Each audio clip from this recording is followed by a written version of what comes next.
Hello, my friend. Welcome to Flow with Jess.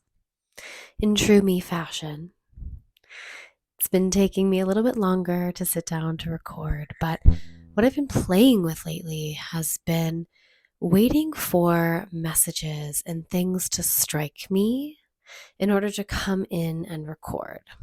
I listen to a lot of channeled messages from a lot of intuitives, psychics, and spiritually inclined humans here on YouTube. And one thing that they often say in their videos is, I don't have scheduled readings. It's really just when spirit speaks to me.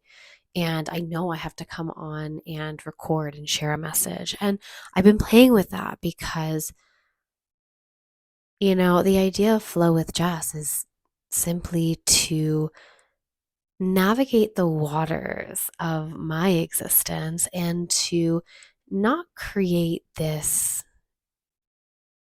business or platform based on need and desire of my ego to grow, but simply to come on here in an authentic and true way and to provide messages and guidance for people who need to hear it and for myself to speak it.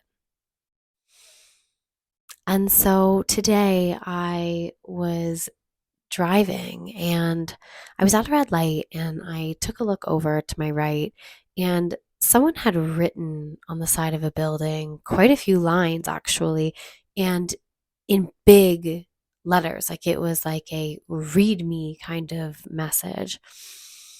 But the thing, and I don't remember all of it, but the thing that struck me right at the end, it said, become what you ran from. Become what you ran from.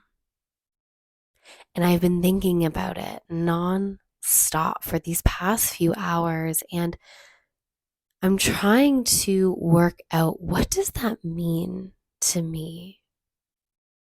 Become what you ran from. And so I wanted to record this video today to see if I could work through some of those thoughts and those feelings. And I'm interested to see what comes up because I haven't figured it out. I hope I'm saying it correctly. I've heard it spoken in two different ways, but a cone or a koan is essentially a line.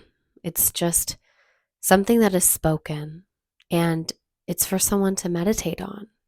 And the idea is that there's no right answer. It's just something to chew on. And so I'm thinking about this as a koan. Become what you ran from.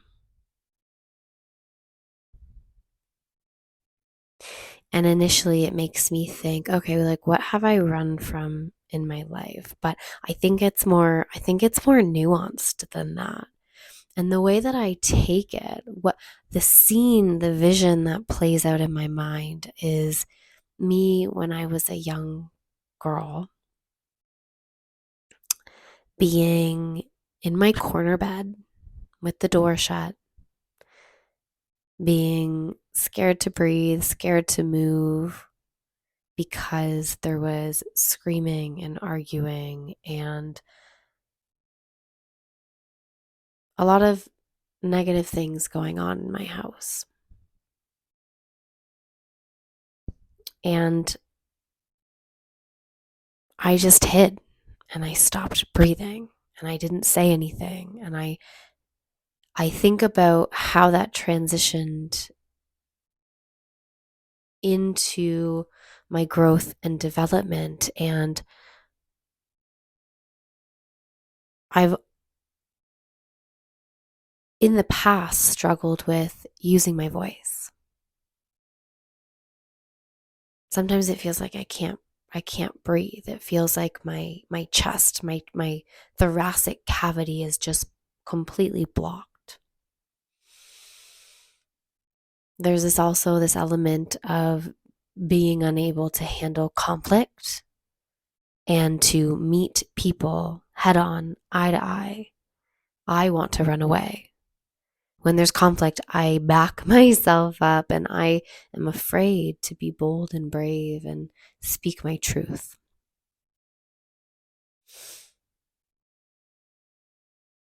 And so it's making me think of the idea of being brave and using my voice and doing the opposite of what happened to me and the story that has been ingrained in my subconscious, which is shifting through a lot of reprogramming and a lot of will, a lot of will and and work when it comes to becoming the version of myself that is not subject to my past experiences. And so become what you ran from. I ran from conflict. I ran from people. I ran from this world. I had this element of disassociation and I would freeze.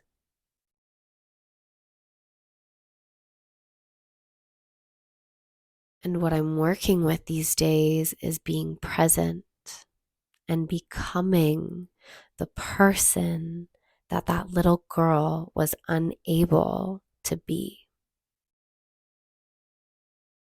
And how beautiful it is to step into the arena of life every single day, knowing that you get to change your story.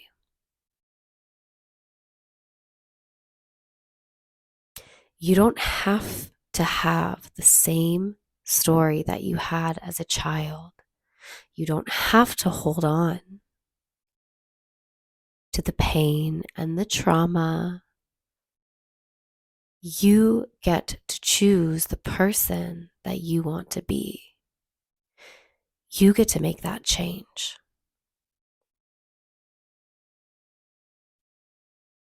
And at the beginning, it's slow. It takes a lot of effort and will to shift.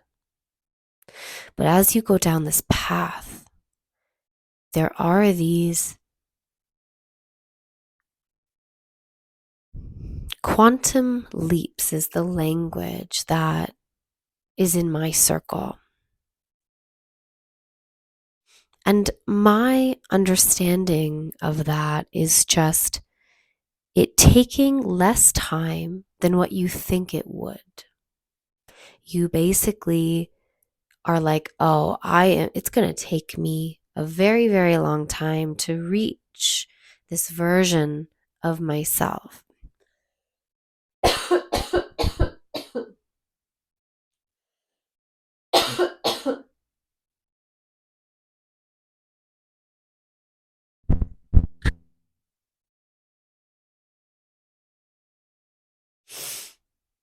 But there's that mindset.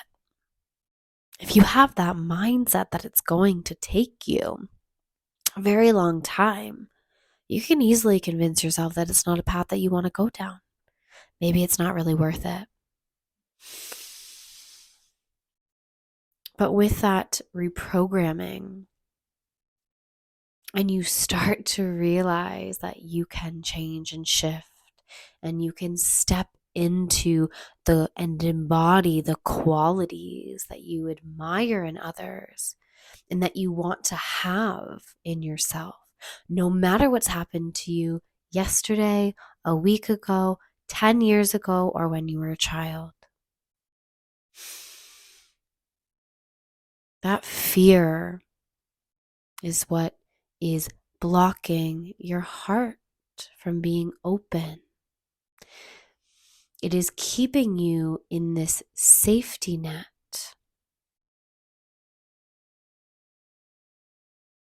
But it's a prison, a self-imposed prison that you have the key to get out of. It's just hanging on the door, but you don't know what's out there.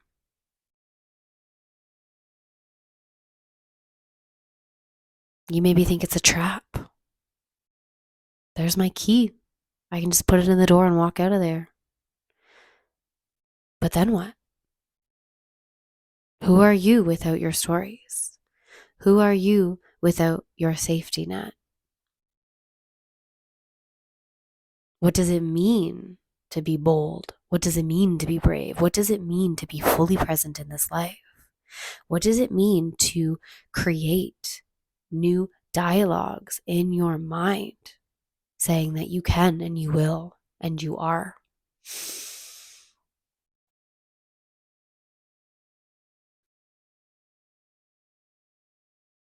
It is not easy to be on this path, but it is worth it.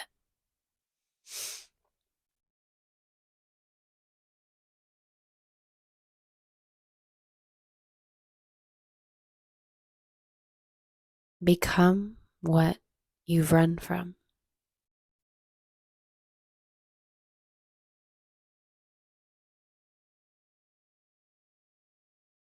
Take good care, everyone.